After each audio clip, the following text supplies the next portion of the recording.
Get your kid's ass out of here. Hello, I'm Discord Jedi Knight, and something seems different, doesn't it? But I can't put my finger on it. Oh, well, I'm sure it's nothing. Anyway, as a male fan, I enjoy the show a lot more than I originally thought I would thanks to the characters, and today I would like to start doing character one-off videos.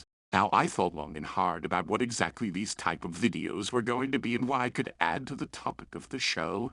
And I figured out what I wanted to do. This is not a history video where I take you through a character's journey or anything. There are other YouTubers for that.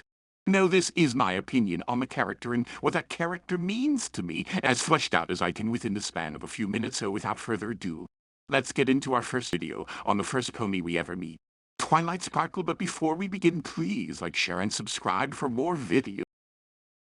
She's my second favorite character of the entire show. She starts out a bookworm who, despite having friends, doesn't see the value of them, especially when something much more important comes up, like the threat of Nightmare Moon. But her wise teacher knows full well that without friendship, she will not be able to stand against the threats. Thus the whole meaning on the show. I really liked her character as someone learning what it means to actually have friends. And in truth, I relate to it myself. All throughout school I did make friends, but didn't keep them due to my own jealousy and arrogance. I wanted pawns, not friends, and while she doesn't go that far, what she ultimately learns in the first episodes about how to properly rely on others is a lesson I wished I knew back then. Teamwork doesn't come easy to those who are introverted book readers who rather do something on their own than join in a big group. I, though, was reading comic books and manga, not studying. As the show goes on, the way she steps up and takes charge and led the group is refreshing.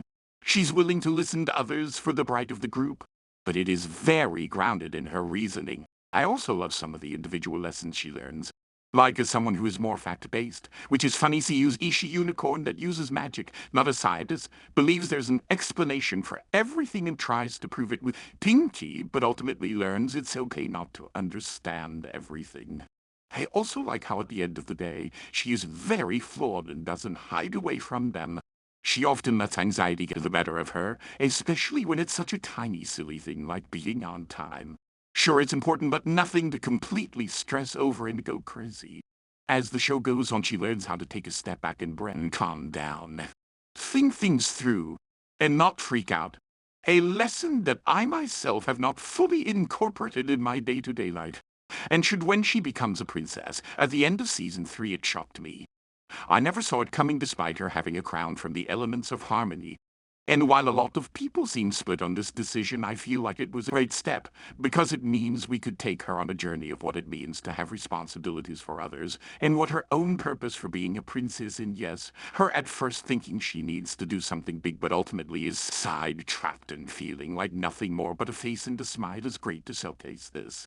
How season 4 builds up to her ultimately feeling like she doesn't know what she wants to do anymore and wants to be part of something greater. To do something greater is in great character development. She doesn't feel worthy of her title until the very end when she alone has to saving Equestria.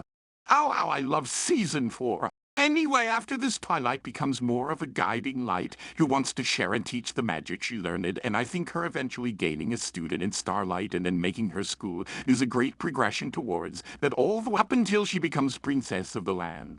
I love how in times, tough times, she actually comes off believable and real, and when she is down, she has her friends to help pick her back up. While I myself am more of a Fluttershy type, Twilight's flaws and growth make me want to follow her too. I don't want to be a leader, but I am more than willing to follow someone who shows true virtue like her, and in my personal life I have found friends that I want to do just that. Anyway, what are your thoughts about Twilight's journey through the show? Do you hate her being a princess? Let me know in the comments down below, and thank you all for watching. Don't forget, my friends, friendship is magic.